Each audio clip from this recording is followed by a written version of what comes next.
C programming এর Bangla video টিউটোরিয়ালে সবাইকে স্বাগতম। আমি মোহাম্মদ শরীফ চৌধুরী। আজকের পর্বে আমি ফিবোনাচ্চি নাম্বার নিয়ে আলোচনা করব। ফিবোনাচ্চি নাম্বার বলতে একটা সিকোয়েন্সকে বোঝায়। সিকোয়েন্সটা ঠিক এরকম যে প্রথম দুটো বাই ডিফল্ট দেওয়া থাকে, যেমন ধরে নেওয়া হয়েছে এখানে 0 আর 1 হচ্ছে প্রথম দুটো সংখ্যা সিরিজের। এরপরের সংখ্যাগুলো প্রতিটা হচ্ছে তার ইমিডিয়েট আগের দুটো সংখ্যার যোগফলের সমান। যেমন 1, এই তৃতীয় সংখ্যাটা এসেছে ঠিক আগের দুটো সংখ্যার যোগফলের সমান। 1 এসেছে ঠিক 1 0 এর যোগফল 1। এরপরের সংখ্যা হচ্ছে 2, 2 এসেছে তার আগের দুটো সংখ্যা যোগফলের সমান, যে 1 + 1 হচ্ছে 2। তারপর হচ্ছে 3, 3 হচ্ছে তার আগের দুটো সংখ্যা যোগফলের সমান, 2 + 1 3। সো এই সিকোয়েন্সটার আজকে আমরা বিভিন্ন রকমের আলোচনা করব, যে এই সিকোয়েন্সটা কীভাবে আমরা বিভিন্ন মান আমি কীভাবে খুব সহজে পেয়ে যেতে পারি সেটার জন্য প্রোগ্রাম। এখানে কীরকম প্রোগ্রাম আমি আলোচনা করব আজকে সেটা একটু ধারণা দিয়ে দেই। আজকের সমস্ত প্রোগ্রামটার হচ্ছে বেসিক যেটা আউটপুট আসবে সেটা হচ্ছে এরকম, যে স্যাম্পল ইনপুট হিসেবে দেওয়া থাকবে প্রথমে টেস্ট কেস, অর্থাৎ কতগুলো সংখ্যার আমাকে আসলে দেখাতে লাগবে। তারপরে একটা করে ইন্টিজার দেওয়া থাকবে এবং তত নাম্বার ফিবোনাচ্চি নাম্বারটা প্রিন্ট করে দেখাতে লাগবে। টেস্ট কেস বলতে 3 বলতে হচ্ছে যে আমি 3টা ইন্টিজার সংখ্যা নিব এবং প্রতিটা ইন্টিজার সংখ্যা রিলেটেড ফিবোনাচ্চি নাম্বারটা আমি প্রিন্ট করে দেখাবো। আর একটু বিস্তারিত বলি, 3 দেওয়া আছে, তার মানে কি আমি 3টা ইনপুটে নেব। আমার টেস্ট কেস হবে 3টা, 4 দেওয়া থাকলে আমি 4টা আসতো। আর প্রতিটা ইন্টিজার 3 মানে হচ্ছে যে 1 2 3 এই 3 নম্বরে কোন ফিবোনাচ্চি সংখ্যাটা আছে 1। 7 মানে হচ্ছে 7 নম্বরে কোন ফিবোনাচ্চি সংখ্যাটা আছে 8, প্রিন্ট করবে। এটা হচ্ছে আজকের এই প্রবলেম সলভের সব প্রজেক্ট বলা যেতে পারে এটা। কিন্তু তার আগে আমি আলোচনা করব যে কীভাবে বিভিন্নভাবে আমরা ফিবোনাচ্চি নাম্বারগুলো প্রিন্ট করতে পারি। প্রথমেই আসি যে কীভাবে আমরা n সংখ্যক ফিবোনাচ্চি নাম্বার প্রিন্ট করতে পারবো। n সংখ্যক বলতে যদি 3 দেওয়া থাকে তাহলে প্রথম 3টা ফিবোনাচ্চি নাম্বার প্রিন্ট করবে। এটা কীভাবে করতে পারি, তাহলে আমরা খুব সহজেই বাকিগুলো ম্যানিপুলেট করতে পারবো। সো ফিবোনাচ্চি নাম্বার ব্যবহার করার ক্ষেত্রে যে টেকনিকটা সেটা হলো এরকম, যে আমরা জানি প্রথম দুটো বাই ডিফল্ট দেওয়া থাকে, অর্থাৎ প্রথম দুটো সংখ্যা 0 1 এই দুটো বাই ডিফল্ট দেওয়া আছে। তারপরে সংখ্যাটা হচ্ছে 1, এগুলো আমাদেরকে হিসাব করে করে বের করতে হবে। 2 3 5 8 13 আরও আছে। সো প্রথম দুটো সংখ্যা যদি দেওয়া আছে তো ধরে নিলাম এটা হচ্ছে এ, এটা হচ্ছে বি, সরি এটা হচ্ছে বি। এখন তৃতীয়টা এটা হচ্ছে C. So C equal to আমরা কি জানি, এ প্লাস বি, আগের দুটো সংখ্যা যোগফল এটা, ঠিক আছে। এইটা হচ্ছে 3 নম্বরের ক্ষেত্রে, তো যেটা বের করব। এখন দেখা যাক তার পরেরটার ক্ষেত্রে, এটা হচ্ছে তার ইমিডিয়েট আগের দুটো সংখ্যার যোগফল। এখন যদি আমরা এই কাজ করি, এই বিটাকে এখন আমরা এ ধরে নিলাম, সিটা যদি বি কে ধরে নেই, তাহলে এই ক্ষেত্রে আবার সি ইকুয়াল টু হচ্ছে এ প্লাস বি।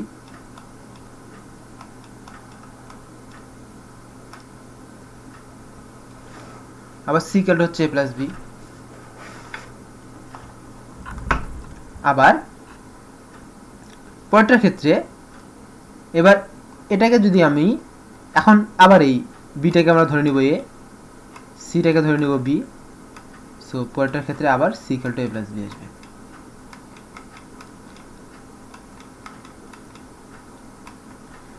একটু জটিল হয়ে গেল ব্যাপারটা,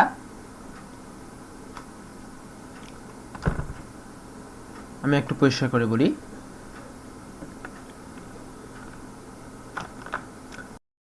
এখানে আমি যদি এটা প্রথম ক্ষেত্রে এ ধরি, এটা ধরি বি, এটা এ, এটা বি। সো এই ক্ষেত্রে এটা সি ইকুয়াল টু হচ্ছে এ প্লাস বি, তার আগের দুটো সংখ্যা যোগফল। সো এই কাজটা আমি বারবার রিপিট করব। আমি যখন এটার মান আমরা বের করতে যাচ্ছি, তার মানে কি এটা হচ্ছে আগের দুটো সংখ্যা যোগফল। আগের দুটো সংখ্যা হচ্ছে এটা সংখ্যা, এটা সংখ্যা যোগফল। এই দুটো সংখ্যা যোগফলের জন্য আমি এটাকে যদি আমি এ ধরে নিই, এটাকে যদি আমি বি ধরে নিই, তাহলে এটা হচ্ছে C equal to A plus B.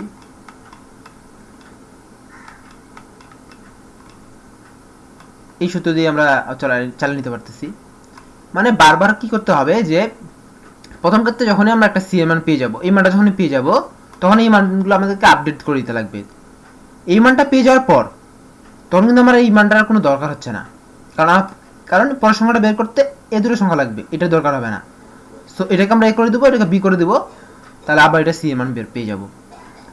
এই অ্যালগরিদমটা, এই টেকনিকটা খাটায় আমাদেরকে ফিবোনাকি নাম্বারটা প্রিন্ট করতে হবে। সো এবার আমরা প্রোগ্রামে চলে আসি, তাহলে আপনারা হয়তো আরো বেশি ক্লিয়ার হয়ে যাবেন।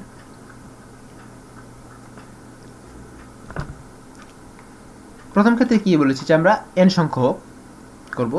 সো আমরা ইন্টিজার n প্রথমে ধরে নিলাম যে প্রথম 5টা ফিবোনাকি নাম্বার প্রিন্ট করব, n এর মান 5 ধরে নিলাম। এবার আমরা কি করব, integer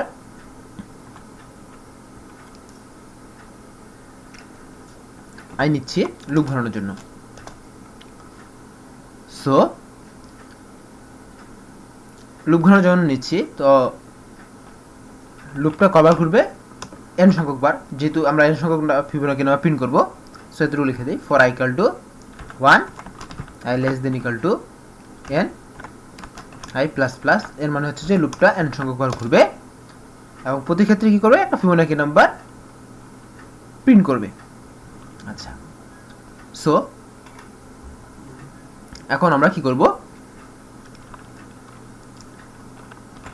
integer a equal to 0 and b equal to 1, আমরা যেটা কাজ করেছিলাম সি, আমরা কি করেছিলাম যে একটা করে ইন্টিজার নিয়েছিলাম। আমাদের কাজ ছিল যে এরকম যে a আর b এর মানটা বাই ডিফল্ট দিয়ে দেওয়া ছিল এবং c ইকুয়াল টু ছিল a প্লাস b। সো এখানে আসবো, এখানে আসে প্রথমেই আমি a এর মানটা যদি আমি প্রিন্ট করে ফেলি,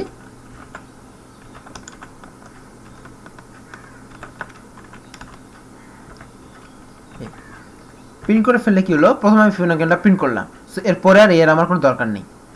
আমাদের একটা কাজ করার পরে কি করতে হবে, যেটা বলেছিলাম যে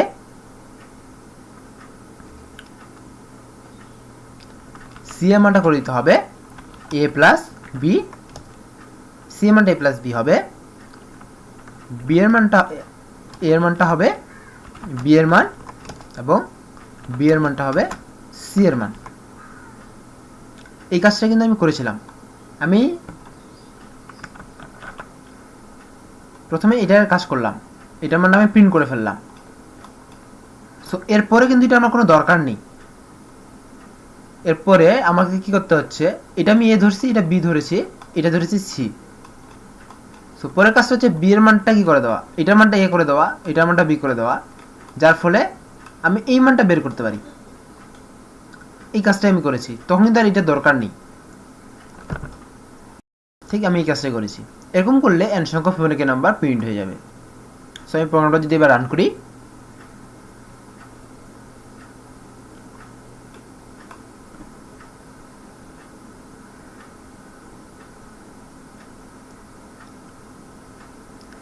রান করলে দেখা যাচ্ছে প্রথম 5টা ফিবোনাকি নাম্বার প্রিন্ট হয়ে গেছে এবং সিকোয়েন্সটাও মিল রয়েছে, যে 0 1 1 2 3।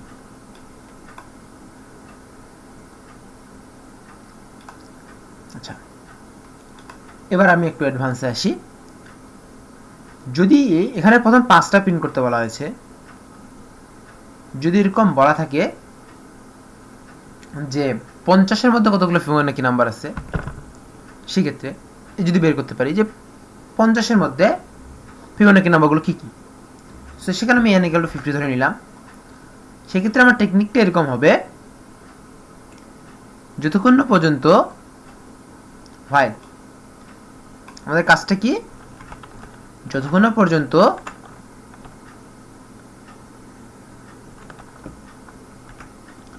এর মানটা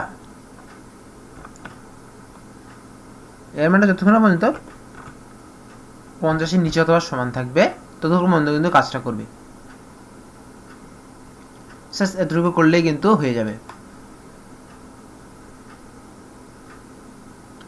যেমন এই যে এই কাজটা করার ফলে কি হয়েছে, 0 1 1 2 3 8 40 34 পরেরটা কিন্তু হচ্ছে দুটো সংখ্যা যোগ করার ফলে কি হবে 55, সো সেটা হচ্ছে 50-এর উপর। এখানে আমরা কি করলাম, যখনই ধরে নিলাম যে আমরা এর মানটা তো প্রিন্ট করতেছি, এর মানটা যখনই 50-এর উপর চলে যাবে তার মানে কি ওই ফিবোনাকি নাম্বারটা হচ্ছে 50-এর উপর, সো সেটা আমরা প্রিন্ট করতে পারবো না এবং ততক্ষণ তারপর লুপটা ব্রেক করবে, এটাই। সো যাক, সেটা কোনো কথা না। আমরা আবার আগের প্রোগ্রামটাতে চলে আসি যেখানে n সংখ্যক ফিবোনাকি নাম্বার প্রিন্ট করতে হবে। হ্যাঁ, এবার আমাদের কাজটা হচ্ছে, যদি বলা হয় পঞ্চম ফিবোনাকি নাম্বারটা প্রিন্ট করো, তাহলে কি করতে হবে, 5 নম্বর ফিবোনাকি নাম্বারটা। সো এখানে খুব ছোট একটা প্রবলেম করলেই হবে যে কখন আমরা প্রিন্ট করতেছি, যখন i এর মানটা n এর সমান হয়ে যাচ্ছে তখন কিন্তু এই কাজটা হবে। মানে যদি বলা হয় যে আমি প্রথম 5টা ফিবোনাকি নাম্বার প্রিন্ট করতেছি, তো এই লুপটা হচ্ছে যে i এর মান 1 থেকে শুরু করে n পর্যন্ত ঘুরবে, 1 থেকে শুরু করে n পর্যন্ত ধীরে ধীরে ইনক্রিজ হবে এবং প্রতিটা মানে প্রিন্ট করবে। কিন্তু এবার আমি চাচ্ছি জাস্ট যখন i এর মানটা n হবে, অর্থাৎ পঞ্চম যদি ফিবোনাকি নাম্বার প্রিন্ট করতে বলি, 3 নম্বর ফিবোনাকি নাম্বার প্রিন্ট করতে বলি, মানে কি প্রথম কাজটা ছিল আমরা প্রথম 3টে ফিবোনাকি নাম্বার প্রিন্ট করা, সেক্ষেত্রে n এর মান ছিল 3, লুপটা ঘুরছিল i এর মান 1 থেকে শুরু করে n পর্যন্ত, আমি প্রিন্ট করছিল সবগুলোই। যখন আমি বলবো যে 3 নম্বর ফিবোনাকি নাম্বার প্রিন্ট করা, তার মানে হচ্ছে যখন i এর মান আর n এর মান সমান, এটাই যখন প্রিন্ট করবে, বাকিগুলো প্রিন্ট করবে না। সো এখানে যদি আমি একটা কন্ডিশন দেই, ইফ i = n, তখনই কিন্তু এই ফিবোনাকি নাম্বারটা প্রিন্ট করবে, অর্থাৎ সবার শেষে উপাদানটা প্রিন্ট করবে। এর ফলে কি হবে যে আমরা n সংখ্যক n-তম উপাদানটা পেয়ে যাব। আমরা যদি রান করি তাহলে 5 নম্বরে আছে 3, সেটা আমরা পেয়ে যাব যে 5 নম্বর হচ্ছে 3। সো আমাদের কাজ মোটামুটি ভাবে শেষ। এবার চলে আসবো আগের স্যাম্পল ইনপুট আউটপুট হিসাব করতে, কারণ আমরা তো বের করতে পেরেছি যে এত নম্বরে কোন ফিবোনাকি নাম্বারটা রয়েছে। সো প্রথম কাজটা হচ্ছে এখানে টেস্ট কেস দিতে হবে, তো একটা ইন্টিজার নিতে লাগবে টেস্ট কেসের জন্য। টেস্ট কেসের জন্য একটা ইন্টিজারটি নিলাম। সো ফাইল t --,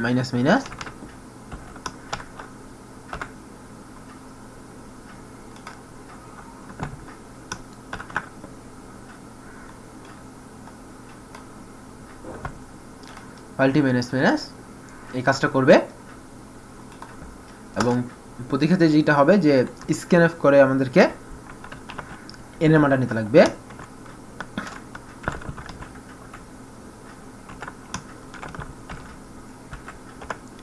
এখানে n এর মানটা 5 না দিলেও চলবে।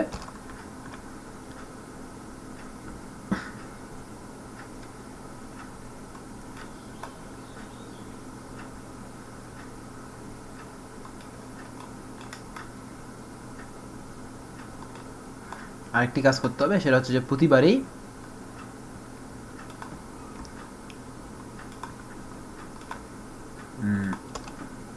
a আর b এর মানটা আপডেট যেন না হয়, a = 0 এখানে, b = 1 এখানে দিয়ে দিতে লাগবে।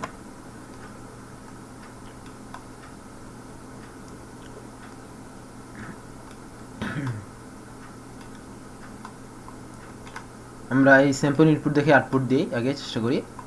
স্যাম্পল ইনপুটে 3 দিলাম,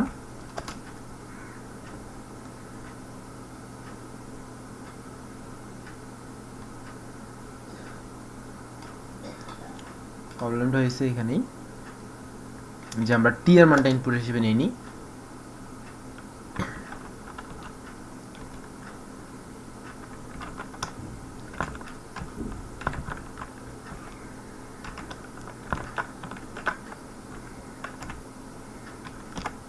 সো প্রোগ্রাম যদি রান করি,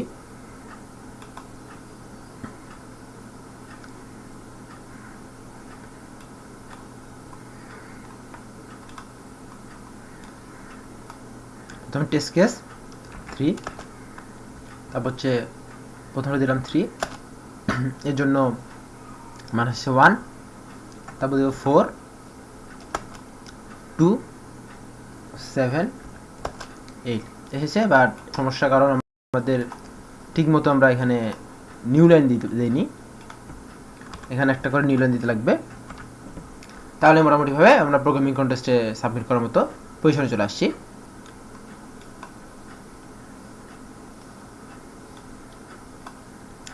এখন এই কোডটা পুরোপুরি সাবমিটের জন্য রেডি। সো আবার আমি চেক করব স্যাম্পল ইনপুট। আমি এবার 8টা ইনপুট নেব, প্রতিবারই চেক করে দেখাচ্ছি। তার আগে উপরেরটুকু দেখিয়ে দিই।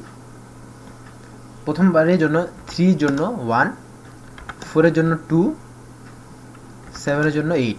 এই স্যাম্পল ইনপুট আউটপুটগুলো সঠিকভাবে এখানে চলে এসেছে। এবার আমি 1 ধরবো, 0, তারপরে সবার শেষেরটা 8 নাম্বারটা যদি আমি ধরি তাহলে 13 আসার কথা, 9 21, তারপর 15 377 এবং 5 3। সো মোট 8টা এখানে ফিবোনাচি নাম্বার দেওয়া হয়েছে এবং শেষে 55 নম্বরে 3। সো আপনারা এভাবে আরও চেষ্টা করতে পারেন। এখানে আমি যেভাবে ফিবোনাচি নাম্বার প্রিন্ট করিয়েছি, আরও অনেক উপায়ে কিন্তু ফিবোনাচি নাম্বার প্রিন্ট করা যায়। এটা কিন্তু সবথেকে সহজ উপায় নয়, আরও বলে দিলাম। আপনারা অবশ্যই ট্রাই করবেন যে এর থেকে সহজ উপায় কীভাবে ফিবোনাচি নাম্বারটা প্রিন্ট করা যায়, এবং অবশ্যই এই ফরম্যাটে। আরও ফরম্যাটে আপনি ট্রাই করতে পারেন ট্রাই করার জন্য। সো ধন্যবাদ সবাইকে আমার সাথে থাকার জন্য। দেখা হবে পরের টিউটোরিয়ালে। এই পরের টিউটোরিয়ালে আমরা প্রাইম নাম্বার নিয়ে আলোচনা করব। ধন্যবাদ সবাইকে।